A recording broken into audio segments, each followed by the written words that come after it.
wa ta'ala. Nah iyalah ku gara-gara nu 70 teu pernah mentolol,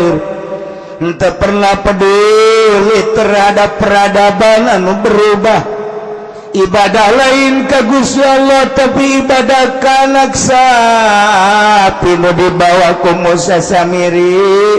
nyana ku Gusti Allah disiksa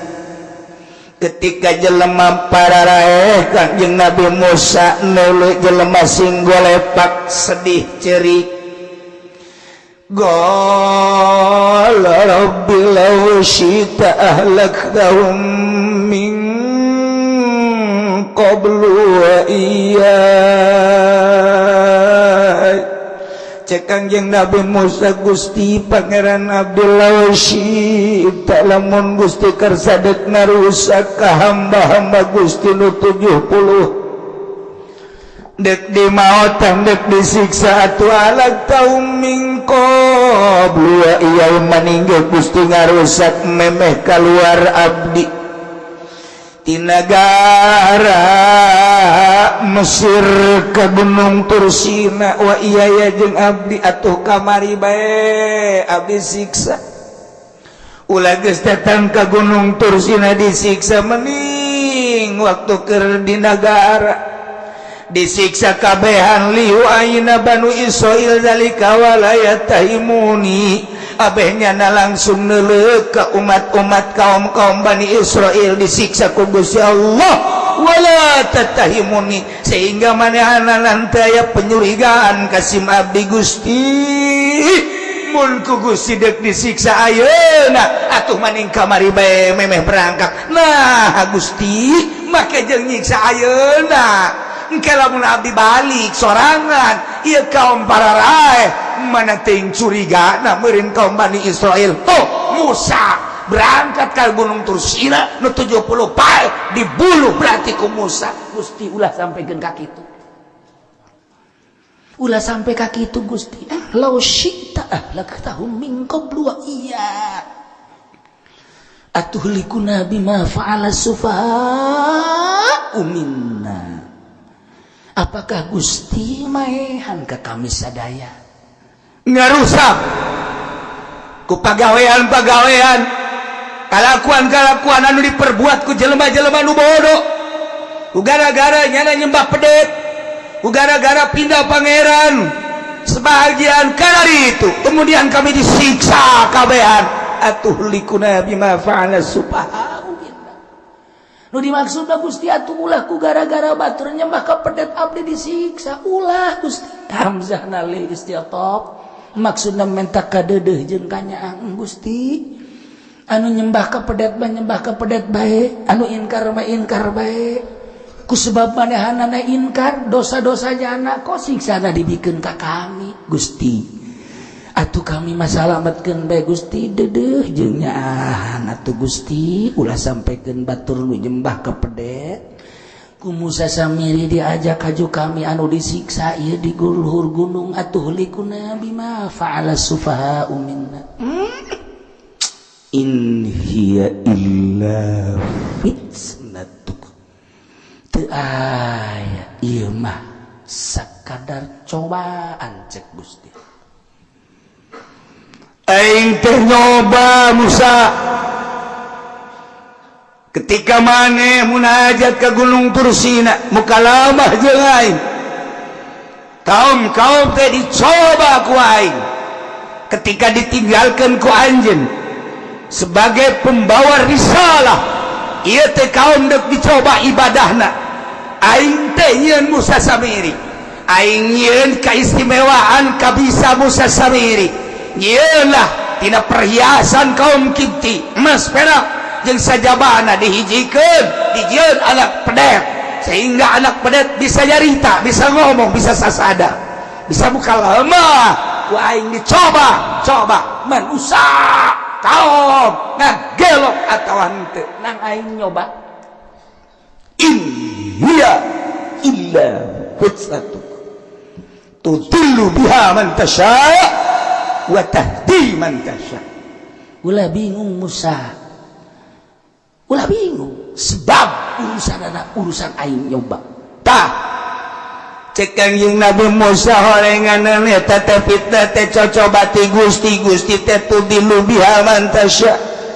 nyasarkeun ku cobaan eta teh ka jelema nu dikersakeun ku Gusti deuk disasarkeun wa tahdi man tasya jeung ku Gusti nu deuk dituduhkeun mah dibere pituduh horenganan eta teh kabeh nang Gusti khususnya di zaman Kangjeng Nabi Musa umumna di zaman urang timbul berbagai permaksiatan tetuh gereja nang Allah hakikat nama dek nyoba ka kaum muslimin mukminin Kabupaten Tangerang coba sia ayana gereja didinya belok apa moal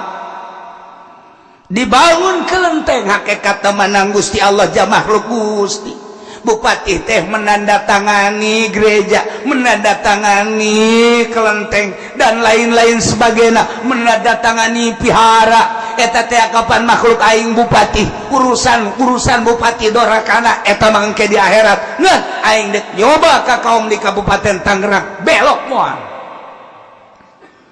Aing nyoba melalui perekonomian Yahudi. Didominasi ku Yahudi timimiti matahari sabar subur datang ke Indomaret Alfamart iyalah kabeh teh ala Yahudi kemudian di toko-toko elit BSD misalnya didinya geus tertera seperti di Abu Dhabi di Dubai di luar negeri minuman keras timimiti nu leutik datang ka anu gede nang aing cak Gusti Allah melalui hamba-hamba aing anu murka ngan aing dek nyoba ka kaum-kaum Kabupaten Tangerang khususna ngagelok moal tempat prostitusi loba jasa di Citra loba di kawasan Ambalaya berbagai kelas ngampar kelas mismar kelas itu leangan kosong kelas hotel motel dan lain sebagainya eta teh pada hakikat babakan nang aing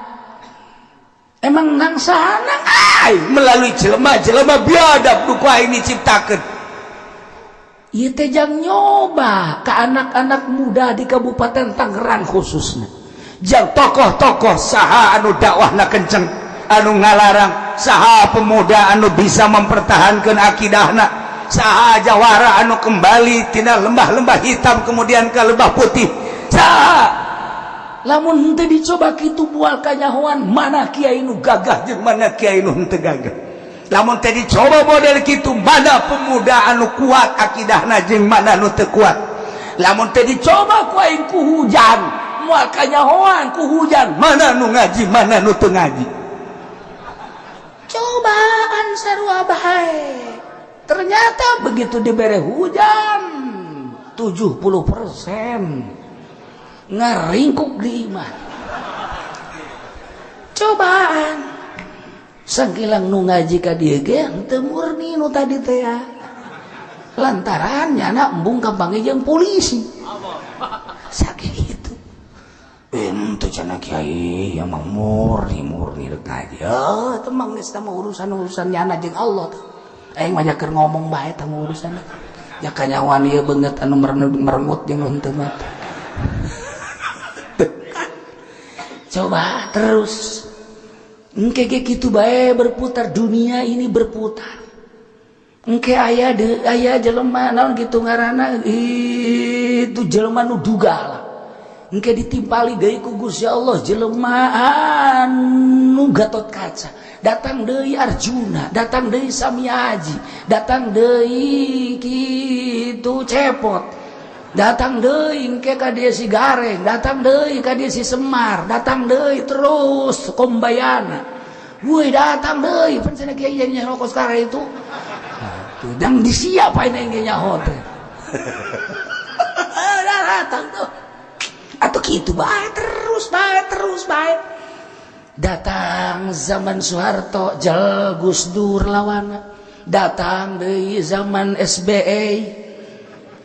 datang deui saha datang deui terus ketika tandingna deuk dirusak berarti ku Gusti Allah kuari di luhur teh kosong Indonesia kuari keur kosong nu berjuang di atas bagian agama aya Habib Lutfi hiji sosoranganan nyana datang sosoranganan lain lalagaan sosoranganan nyana sebab nyana mah teu termasuk ikut di NU secara praktis teu pernah ilu ti ieu ge sebab nyana mah di thariqah tapi nyana ingin memperjuangkan agama nyana mohon perlindungan ketika kemari multaqo datanglah sababaraha menteri minta itu rekomendasi presiden alhamdulillah merekomendasi datanglah di Turki datanglah di Maroko datanglah di Baghdad datanglah di Malaysia datanglah di Amerika datanglah di Tunis datang dunia kelas nah ieu teh naon ieu dek nyaritakeun negara anu keur carut marut Indonesia khususnya umumna dunia Islam cuma cerita kabeh nyaritakeun bener organisasi ieu nyaritakeun pangbenerna organisasi ieu nyaritakeun pangbenerna organisasi ieu nyaritakeun pangbenerna di antara organisasi kitablah hiji sarua bae Al-Qur'an tapi kenapa tidak pernah menyatu eta nu deuk diobrolkeun di multaqo Banten nu menang undangan hanya kula ngan teu ka ditu tapi nyaho kok bisa nyaho sih ulah loba omong sih ulah loba omong pesantren hanya babaraha pesantren mesti nama orang NU nu aktif tapi henteu hese nyaritakeun anak kuari carut marut dek mempersatukeun bangsa jeung negara agama di jerona minimal ulah coplok ieu teh sabaraha provinsi kahiji nomor kedua ulah terlalu ngerasa bener sorangan coba kita duduk bersama mata laun coba iya dijadikan Irak geus porak-poranda Suriah geus porak-poranda Yaman porak-poranda masih terus Yahudi bakal ngarusak berbagai negara Indonesia sangat diperhitungkan untuk dirusak tetapi Amerika membaca sekian lama dikristenkeun kok tidak berhasil sekian lama diwahabikeun kok tidak berhasil melalui organisasi melalui partai PKS tetapi sangat kuat ada apa sih henteu sembarangan ternyata ditinggali aya sabaraha si ulama nu kuat di Indonesia urang mah teu pernah mendeteksi sampai dinya Amerika mah sampai ka dinya siapa di Jawa Timur siapa di Jawa Tengah dan siapa di Jawa Barat emang itu diteliti iyalah kuari teh dihiji ketek hanya sorangan nu main NU sakitu ayana FPI emang geus kos kitu motifna HTI atuh emang geus kos kitu Hurud kos kitu henteu salah kabeh ge tapi teu pernah bersatu ketika tidak pernah bersatu amun ditumpangan kunyana jadilah perang maka kaum thariqah kuari bangkit deui yuk urang kumaha carana untuk mempersatukan bangsa jeung negara supaya urang teh memiliki ieu negara urang Nusantara Indonesia teh milik bangsa Indonesia mulai ahli-ahli thariqah dararatang kuari teh ka tokoh ka dieu mah dicaritakeun teh sampai ka gubernur sampai ke presiden sedang mengkaji siapa sih ahli thariqahnya siapa sih tuh nu mantap kula sok nyaritakeun gitu teu sambarangan beusi engke aya di MPR aya kula di ditu kadeuleu ulah kaget tuh siapa sok teu percaya bae ka aing heran mah lain lalagan Masya Allah wari mulai dihisap Indonesia oh ternyata pola pikir Indonesia berlai sangat luhur sangat maju sangat dominan sebab telah membahas bukan Indonesia saja membahas Suriah membahas Baghdad membahas Yaman membahas Turki membahas negara-negara ASEAN terus bagaimana cara menyatukannya geus kaambeul kuari ku Amerika maka NU ikut main Ki Hasyim Muzadi ditonjolkan kembali yeay nu mentak ge ulah macaan koran bae ulah dilihat TV bae lamur mata sia mana kan ngaji ku aing dibejalan ku ali sebab nu bergerak ti baheula thariqah kemenangan Baghdad di tangan thariqah kemenangan Indonesia khususnya Banten di thariqah Ki Hasyim Asy'ari melalui thariqah Yaman melalui thariqah Suriah melalui thariqah ketika geus acak-acakan thariqah sah sebab berjuang tanpa thariqah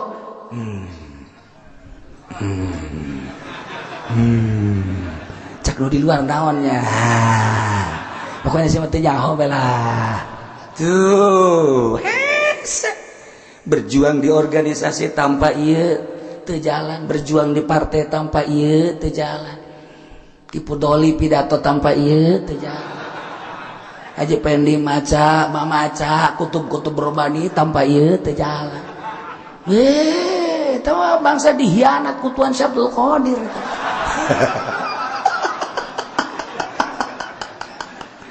Tuh, tetapi ketika ahli thariqah numbus bergerak ngaji lillahi taala, ceramah lillahi taala, dakwah lillahi taala, di organisasi lillahi taala, di partai lillahi taala. Melangkah dengan pasti lillahi ta'ala gugur di medan laga karena motif lillahi ta'ala ridho Allah. Nah aku hari mulai aya naon tah gak karak sapotong tak carita tah karak sapotong tah waduh geus jam 10:30 karak sapotong ieu mantap jasa ieu lantaran ieu deuk nyaritakeun Nusantara ieu mah lain lalagaan ieu mah bakal saha ieu nu jadi pelopor engke saha nu jadi pemersatu engke bakal sebab naon sebab ti Gunung Karang geus turun informasina ti Gunung Kencana geus turun informasina ti Gunung Gede geus turun informasina ti gunung nu aya di Jogja gunung geus tarurun tuh di Bima anu henteu pernah bisa kataekan ku jelema tanpa melalui kuncena geus turun. Nyaritakeun naon dia sarua nyaritakeun kebahayaan Indonesia lamun geus tarurun nu kus kararitu mulailah da turunakan ka ahli thariqah nu kus kararitu mah beda deui nu turun ka Haji Pendi kan juri betul kamang nu turunanna teh bangsa kuntil anak nu turunan atuh ieu mulai ya Allah ya Rabbi. Nah nu mantap aya naon di Indonesia kok bisa jadi kuat kieu Amerika ge kaget Masya Allah tuh atuhlikuna bima fa'ala sufaha'u minna in hiya illa fitnah cobaan aya naon bage cobaan ketika orang magahan ngaji kiai sapira kiai tamat SD ge haju tamat nama SD ijazahna ge geus di dahar rayap sapotong aya sapotong eueuh begitu datang partai Golkar nya ilu kiai goblok kurang gede gob sia ta nu neruskeun sakola henteu naon henteu ilu di partai aya geus kumaha tuh ngadoakeun kiai mah ngadoakeun ulah ilu sebab mun ilu bakal beres asal geus kabere moal beres ngadoakeun aing ngadoakeun mah mudah-mudahan kabere bae udah bener tolol kabeh asal geus ilu kadinya parem asal geus ilu kadinya parem geus teu diakui deui ku ari nu diakui kiai teh kapan kiai salapi ketika jelema nyieun pondok pesantren modern santrina 5.000 10.000 bagus salah henteu yang perbandingan sangat bagus jeung sangat dominan bahasa Arab bisa tidinya bahasa Inggris bisa tidinya bisa jadi bupati jebolan pesantren modern sangat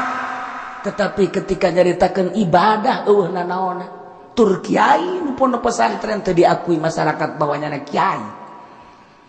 teu kabeh ku muridna doang tuh kiai aing masyarakat mah teu nyebutkeun kiai tuh siapa yang serikeun heran Tapi kiai pondok pesantren salap mah nu kuarina dihina bareng datang bae ka lembur mulai tab kemana tab kiai sorangan nyebut ustad masyarakat geus ada kebelan heuy yai mana kiai nang saja jebut kitu nang Allah kebelah dituna woi mama nukan kemana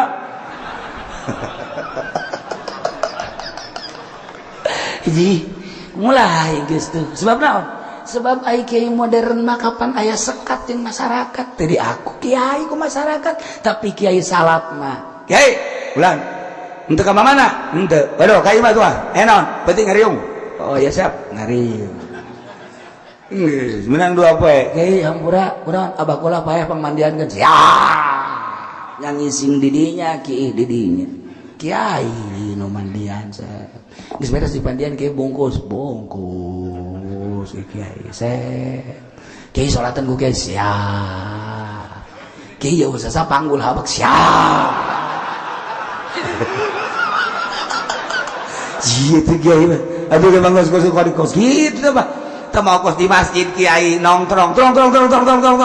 kiai zohor ngadaguan jelema eueuh kapan azan panjang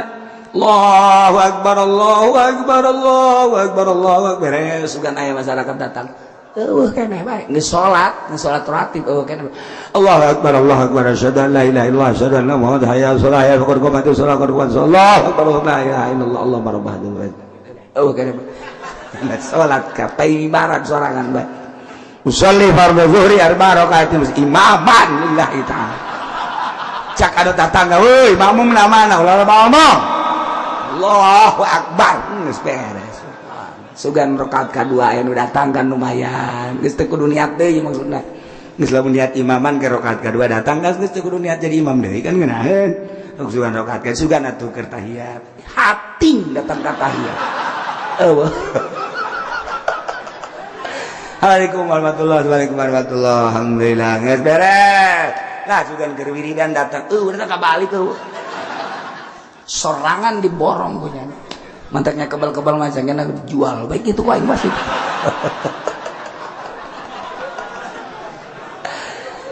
tapi lain gitu masalahna ya dicaritakeun sote nyana terus bae zuhur asar maghrib isya sorangan duaan tiluan aya bae terus nyana imaman eueuh bae terus istiqomah ngaranna di dinya kade sebulan 2 bulan setahun 2 tahun Allah ku istiqomah nanyana kabeh menghormati siapa yang mah itu getol jasanya nama aya jelema ka masjid bae alhamdulillah ku lagi kadinya nyager kerek bae di masjid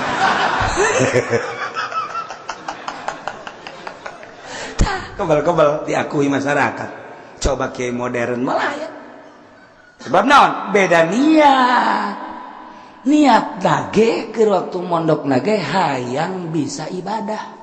henteu hayang jadi ustad teu hayang jadi kiai hayang bisa ibadah atuh geus bae kuari wudu bisa salat bisa ibadah Allahu akbar teh kudu aya batur atuh ibadah Allah niat di pondok nage endek ibadah aing di pondok pesantren modern mah niat nage susuganan aing geus boga ijazah mah ke ditarima jadi lebe mudah-mudahan jadi amil jadi depak ya emang niat pakai kos gitu jadi kumaha tuh udah kumaha eueuh nu salah eueuh sugan disalahkeun lain lamun pondok pesantren modern atuh deuk saha nu maju kemajuan dunia terletak pada pondok pesantren modern kemajuan ibadah di pondok pesantren salaf ulah silih salahkeun ulah sia mah sok aju nyalahkeun ka aing lain ngan di pondok pesantren modern mah moal jadi wali moal sakitu doang pondok pesantren salaf hese jadi wali komo nyana moal jasa moal sebab naon talukna hate tuh anu lah pokoknya lah nah iya kecaritakeun fitnah teh antep kenang Allah ngan urang kiai datang ke mana dakwahna ngalarangna eta kan aya persenan ti Gusti Allah oke anu mah terus bae dakwahna amar ma'ruf nahi munkar pemuda nu mana nu kuat aya nilai jelema nu ngagelok nilai Namun orang nyaritakeun di Sukabumi loba jasa kristenisasi ka ditu mawa supermi dan lain sebagainya. Cobaan ti Gusti Allah di urang kuari. Ketika karyawan lain Kristen diasingkeun, bahkan dikaluarkeun cobaan ti Gusti Allah. Kuat apa henteu? Ulah jadi kabingungan. Ieu ta ayatna in hiya illa fitnah. Tuh. Ternyata kos kitu. Urang boga pamajikan hiji, kemudian nyandung dua, nu kolot galak atau nu kadua galak. Ulah bingung, fitnah, cobaan. Ulah bingung, ulah tama. Engke ge kolong sorangan tama atuh. Kayana tanggung kolong 3. Ayo geus. Tanggung kolong 4. Geus 4 teu bisa balik nya. Sia kurang cicing di dia puyeng aing balik ka mana ieu jakena teh. Ka nu kolot nyarekan bae, nu ngora kitu keneh, nu katilu kitu keneh, nu kaopat kitu keneh. Aju goreng mah. Lah aing mah ngagejeburkeun maneh bae. Tungtung nama lain indah nyandung, ngagejeburkeun maneh. Ulah bingung-bingung fitnah, kabeh ge cobaan, harta cobaan, sehat cobaan, penyakit cobaan, ilmu cobaan. Nah iya kuari nu kadeuleu ku urang perumahan gereja na cobaan.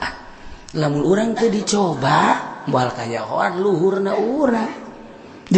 Cek Imam Ghazali teh mah urang susah teu boga nanaon puasa bae ka tukang karti teh mah kos kitu mah. Jelema puasa bae teu boga nanaon ka harti tuh. Jelema mah mun di restoran puasa karek hebat. Jelema cenah teh mah cicing bae sorangan bae di imah. Atuh pantes cicing bae di imah sorangan. Aju teu loba omong atuh pantes. Ngariung coba. Tah di loba jelema nya cicing bae eta karek hebat. Atuh ai cicing bae di imah di kamar berarti loba omong atuh pantes bisa teu bakabeh kos kitu mah. Teu. Nah, lamun aya jelema narurut ka urang ngaji atuh pantes. Tah di tengah-tengah jelema anu teu nurut ka urang aji eta hebat ngaranna nu kos kitu. Parangsana. Anta walina faghfir lana. Oh Gusti terenganan nurunkeun cocoba ja Gusti anu nyasarkeun kanu ku Gusti rek disasarkeun nuduhkeun kanu ku Gusti nu rek dituduhkeun atuh sadaya-daya orenganan tama mutlak gaduh Gusti atuh Gusti abdi tadi cumarios ka Gusti lawan syita halak tahu min qablu wa iyai hampura Gusti faghfir lana Gusti muga ngahampura ka abdi sadaya warhamna Gusti muga ngarahmatan ka abdi sadaya bere hampura bere kadeudeuh da Gusti mawa anta khairul ghafirin Gusti mapang bagus-bagus tanu ngahampura lantaran makhluk mah ngahampura kadang-kadang aya tumpanganana aya tungganganana aya udang di balik batu daek aya ngahampura ka sia asal anu ku aya nu mantak dihampura sebab sia mah anu Allah mah tanpa aya unsur-unsur mere hampura jeung rahmat tanpa aya gorod-gorod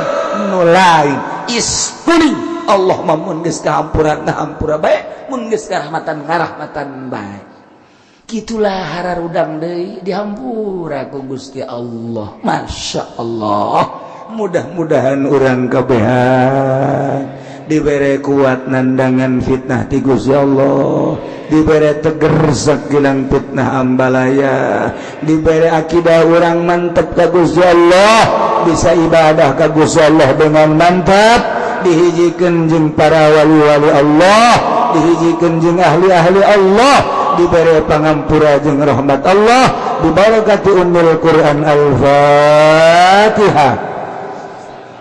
Bismillahirrahmanirrahim. Alhamdulillahirabbil alamin arrahmanir rahim maliki yaumiddin. Iyyaka na'budu wa iyyaka nasta'in. Shiratal mustaqim shiratal ladzina an'amta 'alaihim ghairil maghdubi 'alaihim waladdallin.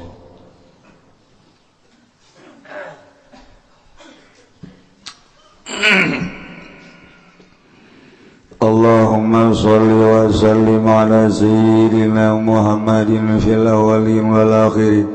wa barik wa sallim wa radiyallahu ta'ala an sadatina ashabi sayyidina Rasulullah ajma'in. Allahumma hdina siratal mustaqim. اللهم اهدنا الصراط المستقيم اللهم اهدنا الصراط المستقيم صراط الذين أنعمت عليهم من النبي والصديقين والشهداء والصالحين وحسن أولئك رفيقا ذلك الفضل من الله وكفى بالله عليما وصل وسلم على جميع الأنبياء والمرسلين والحمد